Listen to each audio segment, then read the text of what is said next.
savez, le titre de cette semaine, c'est la parole libérée. Et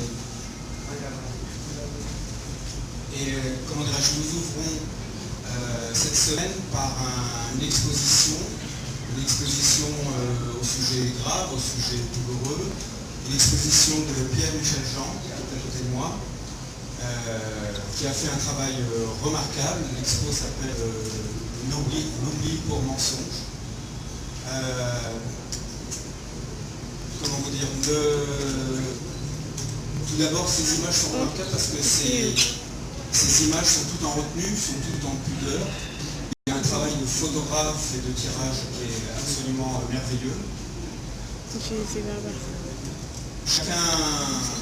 Chacun parmi vous connaît cette histoire cruelle qui est arrivée entre le 2 et 4 octobre 1937 en République dominicaine.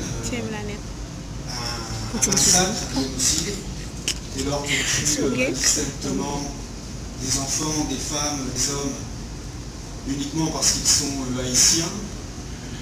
D'ailleurs, chacun connaît l'anecdote macabre, où les militaires ou les tueurs demandaient à chacun comment prononcer deux mots en espagnol.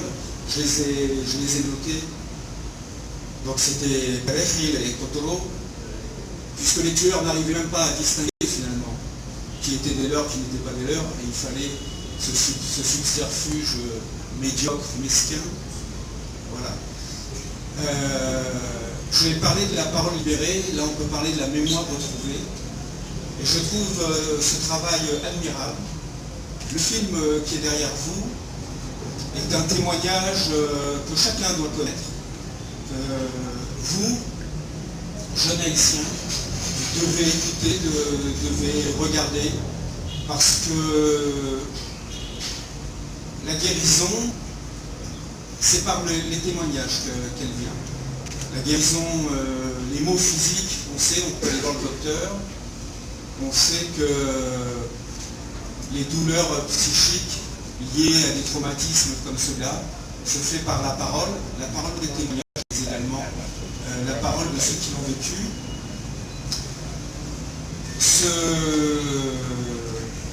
Ce génocide, moi je ne vais pas faire la litanie des génocides, il s'est inscrit dans une série entre ce qui s'est passé en Namibie quelques années auparavant, ce qui s'est passé ensuite en Europe, ce qui s'est passé ensuite, comme vous le savez, au Rwanda. C'est toujours les mêmes mécanismes d'ailleurs, c'est toujours les mêmes mécanismes. Votre présence encore nombreuse témoigne votre intérêt pour notre activité et pour la promotion de la culture en Haïti. C'est un rêve qui se réalise. Cet événement constitue l'aboutissement d'un travail collectif considérable entrepris dès le mois de janvier 2019. Porté par l'association de Guide, la semaine du documentaire est organisée par de jeunes passionnés de l'audiovisuel qui ont jugé important de consacrer une période dans l'année au documentaire, tenant compte de son importance dans une société en évolution et encore plus en Haïti où le besoin se fait sentir. Ainsi, je tiens à remercier au nom de l'équipe tous nos partenaires qui nous soutiennent et qui ont cru à ce projet dès sa première édition. Un remerciement spécial à l'Institut français en Haïti qui, sans son aide, l'activité n'aurait eu lieu. Des remerciements à l'endroit de Jérôme Clément Wills qui nous honore de sa présence. Se battre, se construire, se déconstruire, se débattre. Pour qui? Pourquoi? Pour l'abondance du cœur, pour le cri épuisé de la foule et les rêves bafoués.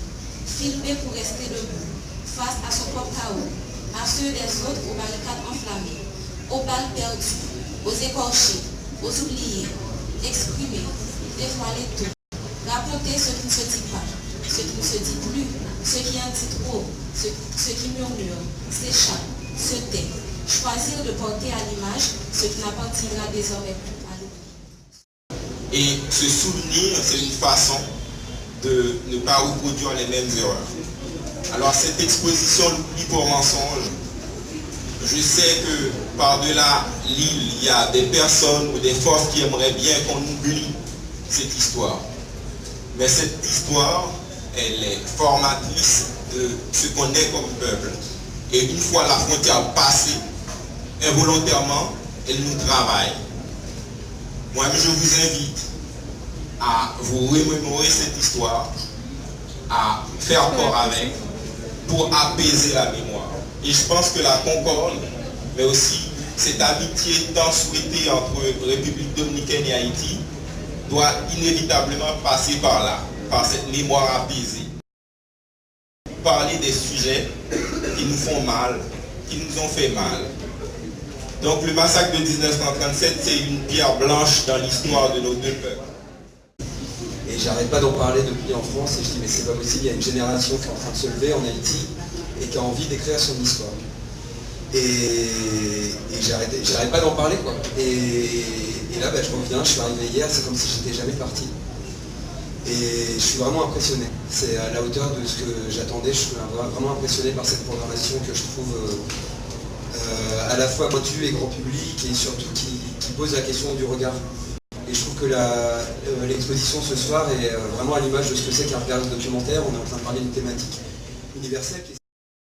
Et je voulais vraiment te féliciter, grâce à ce regard d'auteur, grâce à ce regard de documentaire, que ça va rester. Faire du documentaire, faire un travail documentaire, c'est justement arrêter le flux. Arrêter le flux qu'on peut avoir sur les Facebook Live, sur les chaînes en streaming, sur BFM TV. Et justement de prendre le temps, de traiter les images, de les analyser, et puis après de les discuter. Et le fait que ce festival donne aussi l'occasion de discuter les images à travers les projections, mais également les masterclass, les ateliers, je trouve que vous êtes en plein cœur de ce que c'est qu'un documentaire. Pour moi, un documentaire, la création et notamment l'écriture de l'histoire, c'est ce qui permet de garder cette unité.